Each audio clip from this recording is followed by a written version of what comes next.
پاکستان میں سرحد پار سے دہشت گردی کرائی جا رہی ہے۔ پاکستان کسی بھی علاقائی تنازع کا حصہ نہیں بنے گا، خطے میں صرف اقتصادی خوشحالی میں شراکت دار بنیں گے۔ وزیر خارجہ شاہ محمود قریشی کا قومی سلامتی ڈائیلاگ سے خطاب، مزید کہا کہ گزشتہ کچھ برسوں میں عالمی سیاسی میدان میں بڑی تبدیلیاں آئیں۔ دنیا عالمگیریت کی بجائے واحد عالمی طاقت کے زیر اثر نظر آ رہی ہے۔ ماضی کی سائنس فکشن آج کی حقیقت بن چکی ہے۔ وزیر خارجہ نے اقوام متحدہ سے کشمیر پر قراردادوں پر عمل درآمد کا بھی مطالبہ دہرایا۔ Misplaced notion of net security provider is being applied in our own region in disregard to the legitimate security interests of others. The cardinal principle of equal and undiminished security for all states is being undermined, sowing the seeds of a new Cold War. Pakistan کے خلاف منفی propaganda کرنے والوں کو دنیا نے بے نقاب کر دیا۔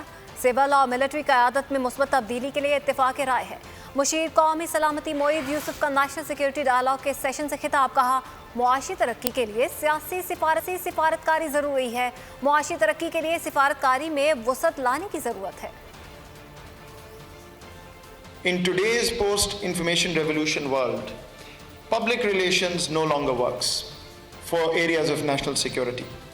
So we've worked with all our other ministries, departments and the military to come up with a whole of government approach and coordinate strategic communication which puts the rightful narrative of Pakistan to the world.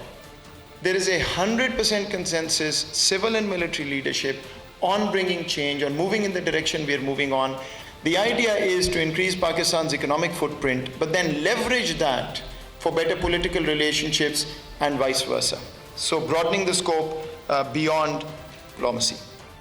Imran Khan نے کہا کہ ہماری حکومت کے جانے کی پیش گوئیاں ہوتی آ رہی ہیں۔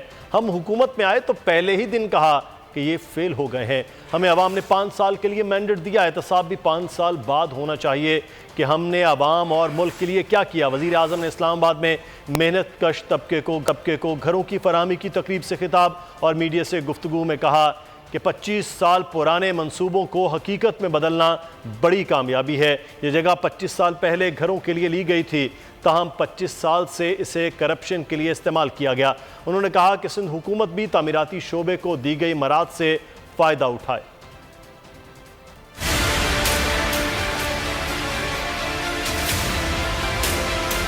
ورکرز ویلفیئر فنڈ نے یہ جگہ لی، لیکن ورکرز ویلفیئر فنڈ کرپشن کا پلندہ تھا۔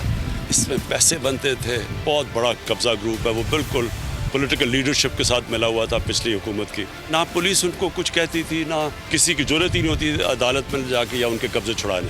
گورنمنٹ کا ایک ارادہ تھا کہ ہم نے یہ کام کرنا ہے، اور آج آپ کے سامنے 2.5 سالوں میں یہ پورا سارا ایک سوسائٹی بن چکی ہے اور کھڑی ہو گئی ہے۔ 2.5 سال میں ثابت ہو گیا حکمران نااہل اور ناجائز ہیں۔ حکومتیں بیرونی ایجنڈے کی تکمیل کے لیے لائی جاتی ہیں، پاکستان کے آئین کو ٹھیک کرنا چاہتے ہیں۔ JUIFA کے سربراہ مولانا فضل الرحمان حکومت پر چڑھ دوڑے، کہا عوام کے ووٹ کو چرا کر دھڑلے سے کہتے ہیں انہوں نے چوری نہیں کی، جو کہتے ہیں وہ جیل نہیں جا سکتے، وہ اس راستے پر آئے ہی کیوں؟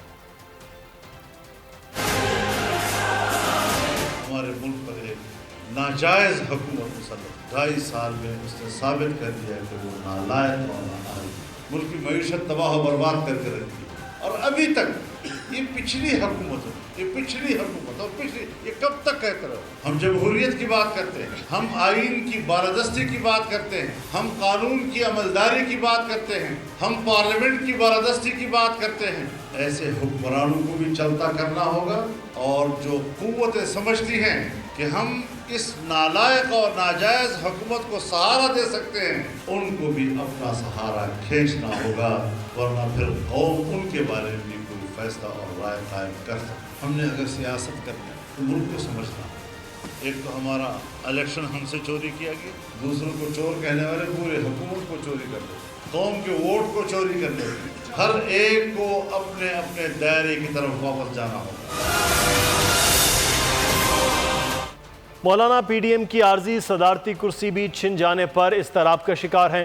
معاون خصوصی شہباز گل کا مولانا فضل الرحمان کے بیان پر رد عمل، مزید کہا کہ مولانا کی نظر میں ہر دور حکومت ناجائز ہے جس کا حصہ وہ نہ بن پائیں۔